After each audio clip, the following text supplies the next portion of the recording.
apreciável colega Nan, membro di Staten, membro di Parlamento, minister plenipotenciario di Aruba, Corsu e Sint Maarten. Ta un gran placer para mí, ta untu atrobe, untu i salut na emessa aqui, mashadanki pa vosso presentia ave. In 2020 gaat Aruba een begrotingstekort van 1028 miljoen Arubaanse florien, met name 19% van het binnenlandse product.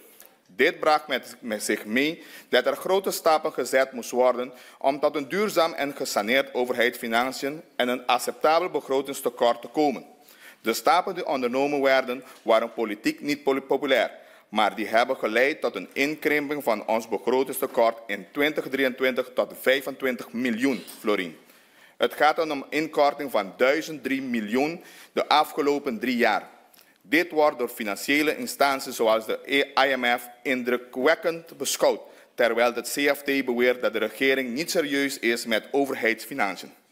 In verband met de zekerheid, wederzijds respect en het belang van een gezonde overheidsfinanciën werd Aruba conform een protocol inhoudende dat het CFT advies blijft geven. Wel dient te worden opgemerkt dat een protocol niet als toets en kader gebruikt kan worden gezien zijn hiërarchie. Gezien de onzekerheid binnen het Koninkrijk en zeker het missen van een duidelijke juridische kader van het CFT, lijkt het erop dat laatstgenoemde de laatste tijden op de stoelen van bestuurders en statenleden is gaan zitten. De vraag is in hoeverre er sprake kan zijn van behartigen van eigen belangen indien het CFT telkens dreigt met een advies voor aanwijzing, niet alleen op financieel gebied, maar ook op het gebied van beleidsbepaling. In Nederland zorgt de regering om in tijden van crisis de koopkracht van zijn bevolking te verhogen door onder andere het minimumloon te verhogen en sommige belastingen te verlagen, terwijl het CFT land Aruba voor dezelfde soort beslissingen wil straffen.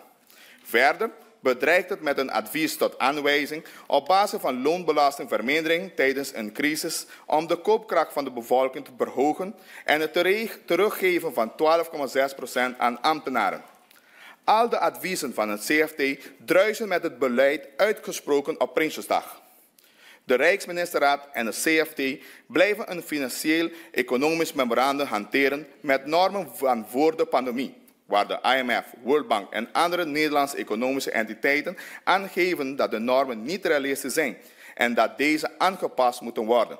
Althans Aruba als land meerdere malen aangaf dat deze normen niet realistisch zijn, blijven de Rijksministerraad en de CFT de oude normen hanteren. In hoeverre kan er sprake zijn van rechtszekerheid, overleg, gelijkwaardigheid als de Arubaanse wensen geen gehoor krijgen?